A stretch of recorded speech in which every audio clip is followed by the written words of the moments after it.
কবরের জীবনটা আসল জীবন। বিশ্বনবী দোয়া করতেন, আল্লাহুম্মা ইন্না নাউযু বিকা মিন আযাবিল কবর। আল্লাহ, আমি আপনার কাছে কবরের আযাব থেকে পানাহ চাই, কবরের আযাব থেকে বাঁচতে চাই। এই কবরের মধ্যে অনেক ফিতনা হবে, অনেক সুয়াল হবে। কবরে প্রশ্ন আছে না নাই? কথা বলেন।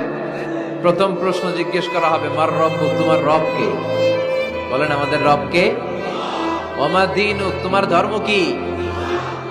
বিষ্ণুনবীর চেহারা দেখিয়ে বলা হবে, আতারিফু মান হাযা রাজুল, এই লোকটারে চিনো?